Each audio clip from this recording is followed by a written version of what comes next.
السلام عليكم. كدايرين؟ نتمنىكم تكونوا بخير وانتم كتشوفوا هذا الفيديو. اليوم جبت لكم واحد الفيديو جامع 3 ديال الوصفات في فيديو واحد. فطيره سائله كتجي بحال البيتزا، وتشيز كيك اللوتيس كيدوب في الفم، وكيكه بنسمه الفريز اللي كتنعش القلب. ديروا لي قهوتكم وجلسوا مرتاحين وخليكم مع الفيديو، ما تمشيو فين. انا خديت واحد نص كاس ديال الماء مع معلقه صغيره ديال السنيده ومعلقه صغيره ديال الخميره وخليتهم يتفاعلوا.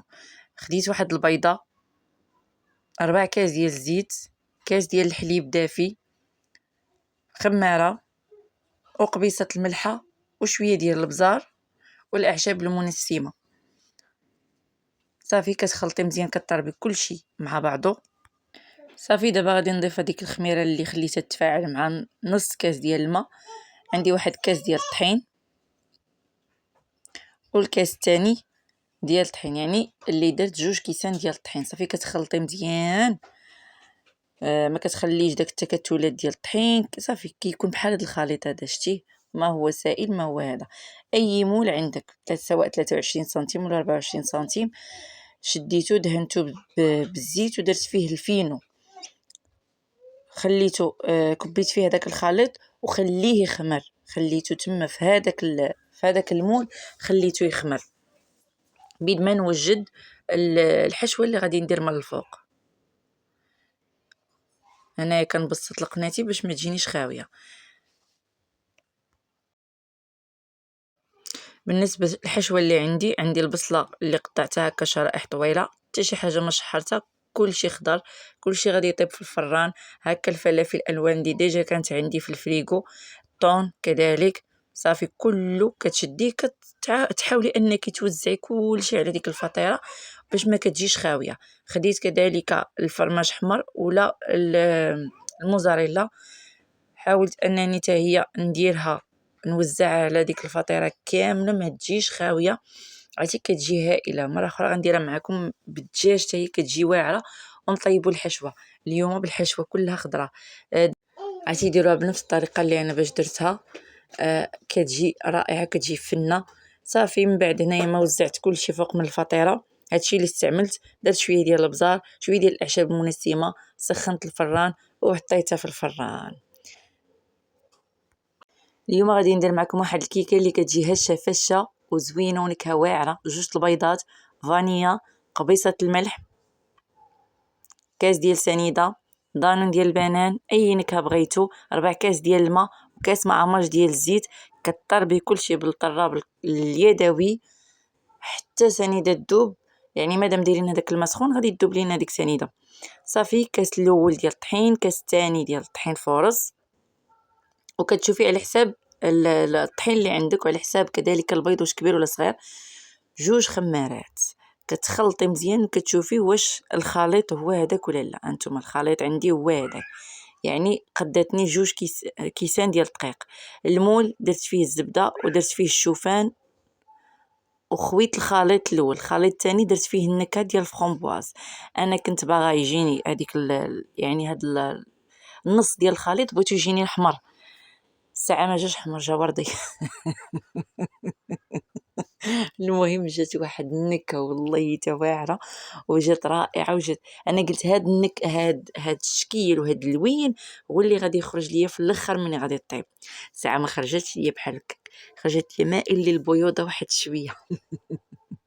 ولكن راه والله حتى جات واعره، تسالات ساعتها بديك النكهه والفشاشه اللي فيها. صافي هنايا ديجا اصلا كانت سخون عندي الفران، فدرتها من وراء البيتزا اللي درت معكم مباشره.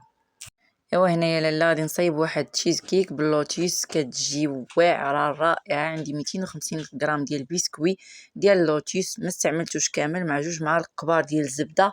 خليت تقريبا واحد 6 ديال البسكويات. صافي كنطحن مزيان في هذا الهاشوار، كنطحن هذا البسكوي مزيان في هذا الهاشوار حتى كيولي عندنا بحال الطريقه. ملي كتشديه في يدياتك كي يتكور لك، كيدير لك كويرات. صافي كنبسطو في هذا المول هذا وكنحاول انني نوزعو. بالنسبه للكريمه اللي غادي ندير معكم، هنايا عندي واحد 2 معالق ونص ديال الجبن، ولا ممكن ديري 4 الفرماجات. عندي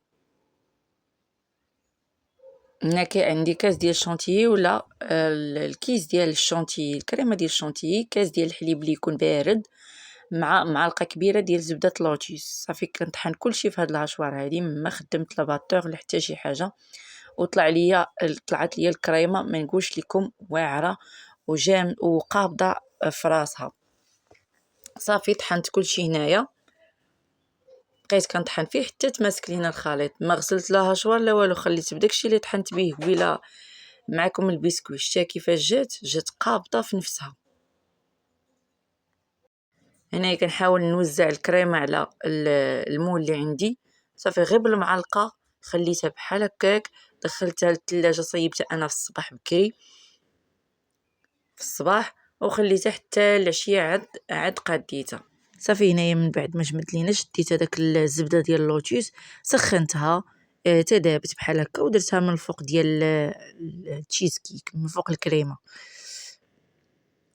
كتجي يا سلام. التشيز واخا كتجي غاليه، ولكن راه كتجي يا سلام يا سلام سلم، مره في شحال ماشي مشكل.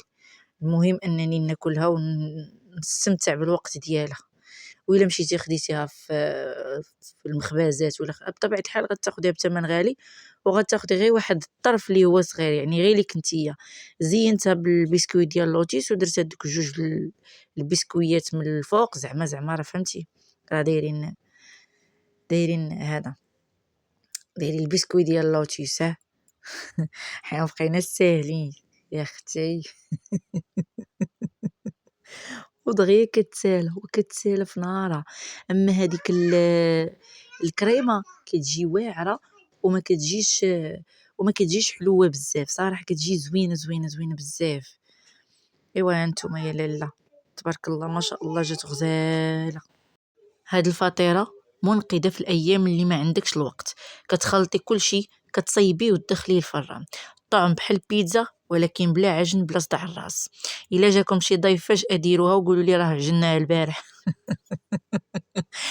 اما الكيكه يا سلام، كتجي خفيفه معطره، وكتجي فيها هذيك الريحه ديال الفرامبوازي بنينه مع اتاي ولا قهوه، وكتصلح حتى للفطور.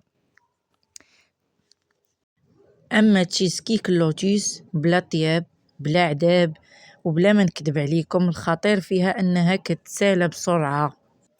في هذا الفيديو كما كتشوفوا وصفات سهله وسريعه وكتفرح. ما كتعذبي فيها، ما كتمحني فيها، ولكن كل ما صيبتي الحاجه وانتي فرحانه، كل ما كتستمتعي وانتي كطيبي. شوفوا الكيكه كيفاش جات مفشفشه.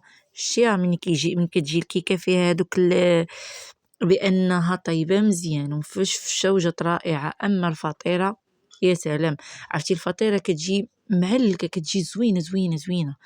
جربوها وردوا عليا، قولوا لي في التعليقات شنو الوصفه اللي عجبتكم اكثر في هذا الفيديو، واش الفطيره تشيز كيك ديال لوتيس ولا كيكات الفريز. وما تنساوش ليا واحد اللايك واشتراك، وخليو ليا شي تعليق زوين كيف ما قلوبكم. نتلاقاو ان شاء الله. انتم شوفوا معايا تبارك الله ما شاء الله، جات واعره. يا سلام. انا دابا كناكلها وكنحس بداك الطعم اللي تذوقتها نهار اللي صيبتها. ولكن شوفوا كل ما كثرتوا لي ديك البصله والفلفله والطون، يا سلام سلم. هنايا بنتي دات معها حقها في هذا المدرسه، حيت كتغدى في ليكول. ايوا هذا مكان مهم، نعاود نقولها لكم، ما تنساوش ليا اشتراك، لايك، خليو ليا شي تعليق زوين. وكيف ما قلوبكم هنا راه كنوريكم بان داك الغوز راه ولا مايل للبيوضه. مره اخرى ونديرها حمرا ماشي مشكل. ممكن مثلا الا بغيتي ديري بنفس الطريقه اللي انا درتها، زيدي فيها واحد معلقه صغيره ديال الكاكاو، غادي تعطيك ديك الحموريه زعما مزيانه. المهم هما الوصفات كاينين في الدار، البنه حاضره والنسمه حاضره، الحمد لله والشكر لله. نتلاقاو ان شاء الله فيديوهات مقبله باذن الله. نخليكم على خير، وكنتمنى تجربوا هاد الوصفات اللي شاركت معكم هذا النهار. باي.